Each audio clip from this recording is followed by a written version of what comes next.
សួស្តីអ្នកទាំងអស់គ្នាថ្ងៃនេះខ្ញុំនឹងលើកឡើងនូវប្រធានបទដ៏សំខាន់មួយក្នុងការតាមដាននិងវិតម្លៃគម្រោងគឺសូចនករប្រធានបទនេះមានគោលបំណងដើម្បីឲ្យអ្នកកាន់តែយល់ច្បាស់ថាអ្វីទៅជាសូចនករ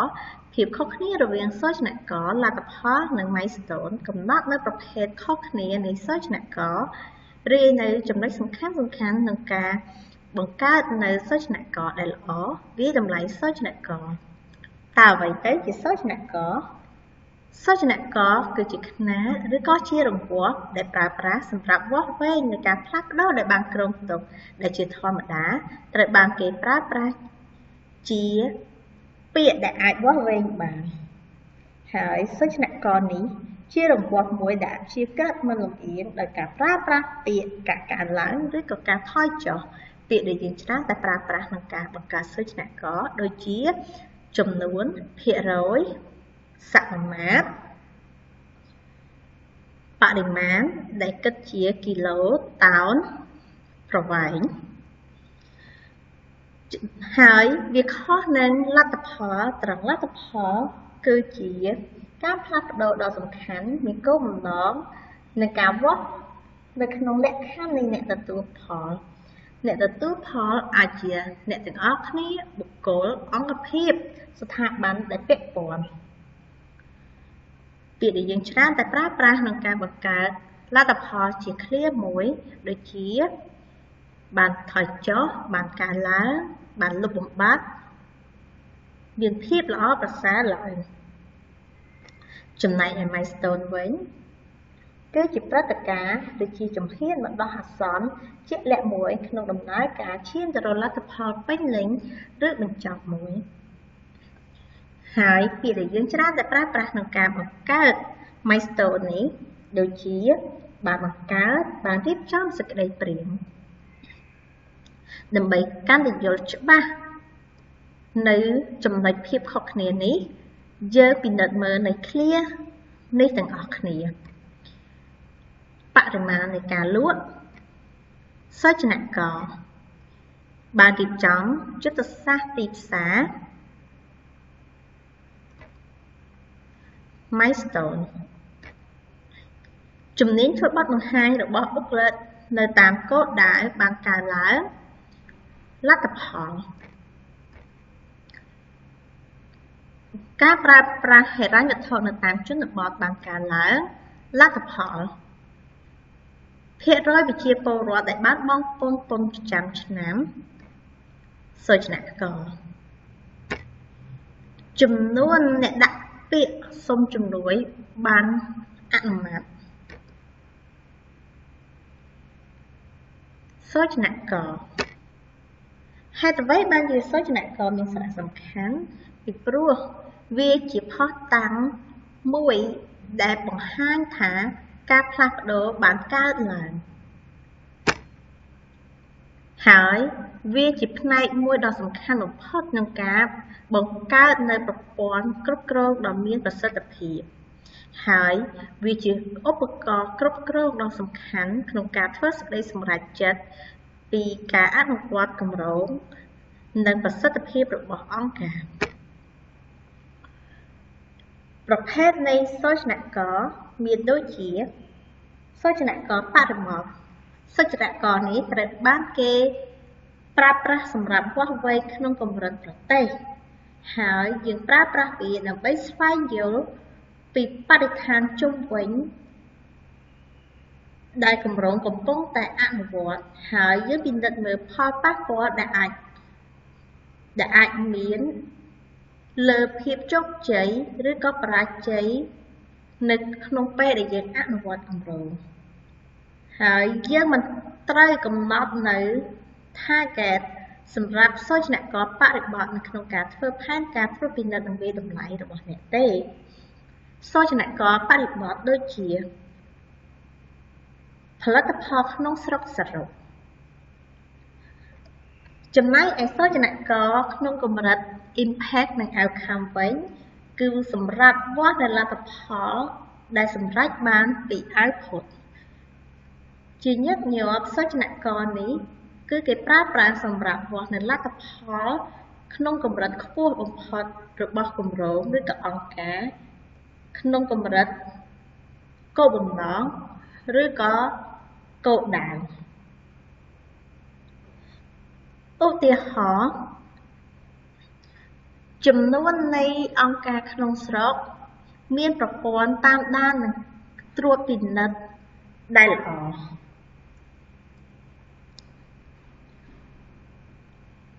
សូចនាករ output វិញគឺយើងប្រើប្រាស់សម្រាប់វាស់នៅលទ្ធផលដែលបានកើតឡើងភ្លាមហើយដោយផ្ទាល់ពីការអនុវត្តសកម្មភាពដូច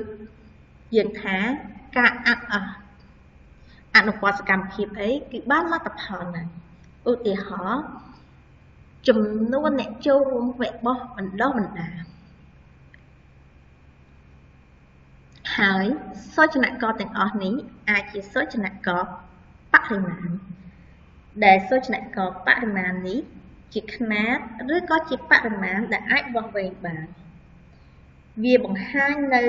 ចំនួនអាចជាតួលេខភាគរយឬសមាមាត្រឧទាហរណ៍ភាគរយនៃអ្នកចូលរួមទទួលបានវិញ្ញាបនបត្រចំណែកឯសូចនាករគុណភាពវិញ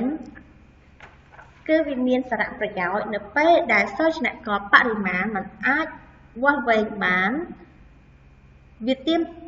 ទារឲ្យយើងធ្វើការសិក្សានៅដំណើរការឬក៏គំនិតដែលស្មុគស្មាញច្រើនហើយការសិក្សានៅបញ្ហាដែលស្មុគស្មាញនេះយើងអាចបំលែងទៅជាការផ្ដល់នៅចំណាត់ថ្នាក់បាននៅពេលដែលយើងធ្វើការវិភាគឬក៏ប្រមូលព័ត៌មានដូចជាយើងឲ្យកម្រិតជាមូលដ្ឋានកម្រិត1កម្រិតទីចម្រើនទី2កម្រិតខ្ពស់ទី3ឧទាហរណ៍សូចនាករកម្រិតនៃការចូលរួមរបស់អ្នកបណ្ដុះបណ្ដាលកម្រិតនៃការពេញចិត្តរបស់អ្នកបណ្ដុះបណ្ដាលនៅទៅលើវគ្គបណ្ដុះបណ្ដាល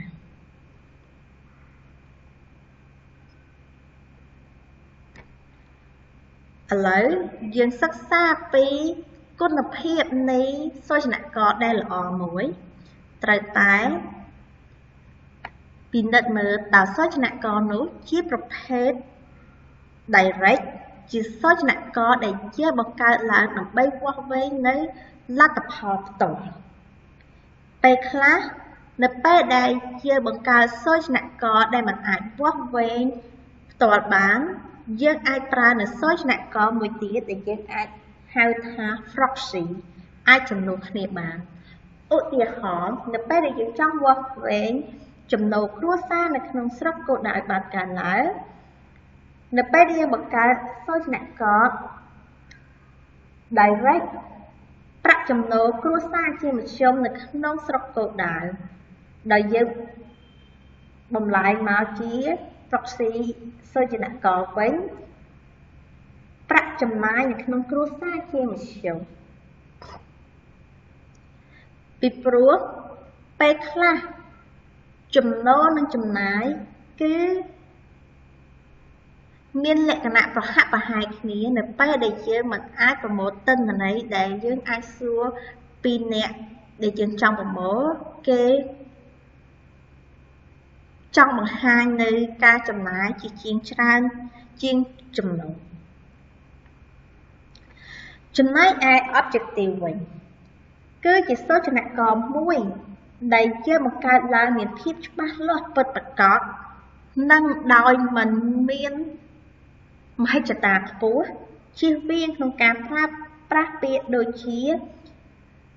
ទទួលបានជោគជ័យប្រកបដោយនិរន្តរភាពដោយយើងប្រើពាក្យដោយ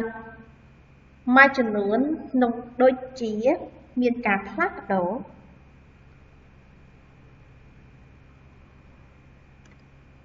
ចំណែកឯសូចនាករដែលយើងបង្កើតសម្រាប់ប្រើប្រាស់ management វិញការគ្រប់គ្រងវិញ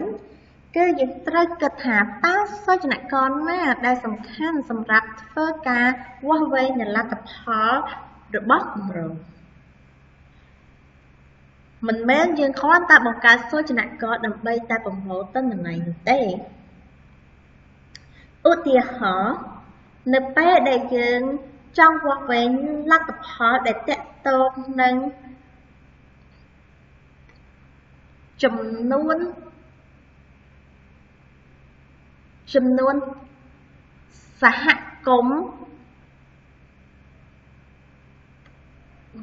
cống sở đại ban tự tua đại ban ăn nhà cho bạc ban ca là nè bé để cho một ca soi cho nặng có trong ta chùm nuôn này cách vật chống rồi viếng smart cống nơi tam sóc cột đá cho một người mình trai cái xuống cứ mình trục còn tê cứ mình miếng sạch rồi chào ấy tưởng nhưng trai bậc cao nơi chùm nuôn nơi xạ cống đại bán tự tua nơi bạc ăn nhà chùm này attributable vĩnh cứ chia soi cho nặng có đại dương thưa cao quang về nơi cùng rất nơi cùng rộn đại bán thưa cao anh ta cũng từ lỡ đập bón cổ đạo vì đập bón cổ đạo là mình mến trong tay cùng rộn những chuối đã ách phơ ở chùm nổ quất ban can làng tệ vì ai men chỉ cùng rộn chỉ trám là cả chuối cài bị cầm rong chừng ba cầm rong những chuối trâm tai bạch trái kinh tế dân năng bằng cao nơi soi nè con mẹ đây vì slide top tên công năng rồi bằng rong chừng đôi chí chùm luôn các gì cóในขนมกรงโกได้บ้านการล้างจำแนกนั้นในกสิกรรมจำนายเปรติคอเวงคือจิตโซชนะกอได้บังการล้างได้อนุวัตานไอโปรโมตันในบานเตียงโต๊ะโดยปราบปรามทับกาหนึ่งท่อนเทียนซ้ำสรอง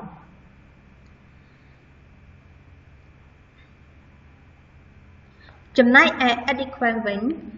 คือจิตโซชนะกอได้ยื่นบังการล้างเมียนและขณะกรบกรอนนุกาว่าเวงลาตพอจิตตู้เต๋อโซชนะกอมุ้ยเต๋อใบได้ไอว่าเวงในลาตพอบาอุติหอจำนายดังรบเนี่ยบันดาบันดาเนี่ยตัดตัวเวะบันดาบันดาบางการหลายจ้างในเป้ได้ยืมว่าเวงจำตายจำนวนเนี่ยโจรเวะบันดาบันดาอักกรอนเต้จึงเท่าว่าเวงค่ะ